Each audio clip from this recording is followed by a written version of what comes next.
शहबाज शरीफ को नैब की जानिब से गिरफ्तारी का था, उसमें ना तो स्पीकर पंजाब असेंबली को एतमाद में लिया गया और ना ही जो हाई कोर्ट के अहकामात थे उस पर अमल दरामद न हुआ। आप क्या कहेंगे? बिस्मिल्लाहिर्रहमानिर्रहीम। पाकिस्तान में इस वक्त कानून की बिल्कुल हुक्मरानी नहीं है। यहाँ पर कानून की धज्जियाँ उड़ाई जा रही हैं, जिसकी सबसे ताज़ा मिसाल हमजा शहबाज शरीफ साहब के घर पे जिस तरह हमला किया गया। Leader of the opposition National Assembly Shahbaz Sharif sahab का घर था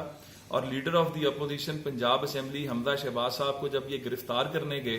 तो इन्होंने उस हाई कोर्ट के ऑर्डर की भी परवाह नहीं की, जिसमें स्पेसिफिकली कहा गया था कि 10 दिन पहले इंटीमेट करना है और ये एक इलीगल एक्ट था, ये इलीगल एक ऑर्डर था और जो जो इसके अंदर शामिल है हम उन सब के खिलाफ यहाँ पर आज एक प्रिविलेज मोशन मूव कर रहे हैं। और इसके साथ साथ जिन लोगों ने इस कार्रवाई में हिस्सा लिया वो सरकारी अफसर हैं, वो कानून पाकिस्तान के ताबे हैं, वो पाकिस्तान की अदालतों के ताबे हैं और जो अदालतों के हुक्म है वो उनके ऊपर भी इम्प्लीमेंट उसी तरह होते हैं जिस तरह एक आम पाकिस्तानी शहरी पर होते हैं। तो आज की जो हमारी प्रिविलेज मोशन हम मूव कर रहे हैं उसके अंदर हमारा यही है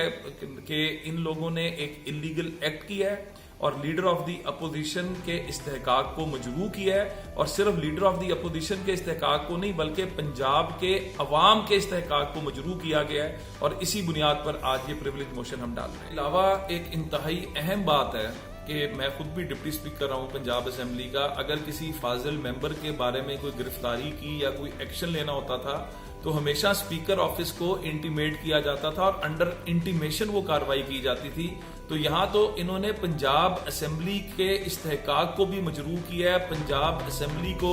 इन्होंने बताना मुनासिब नहीं समझा और ये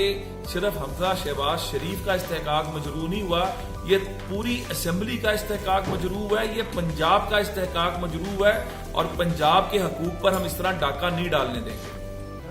ऐसा नहीं लगेगा कि गवर्नमेंट जो है वो अपने हनीमून पीरियड में फेल हो गई है, क्या कहेंगे?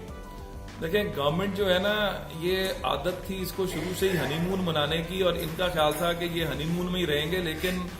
बदकिस्मती ये है कि पाकिस्तान पर वो क़यादत मुसल्लत हो गई है जो झूठ बोलने के अलावा, सब्ज बाग दिखाने के अलावा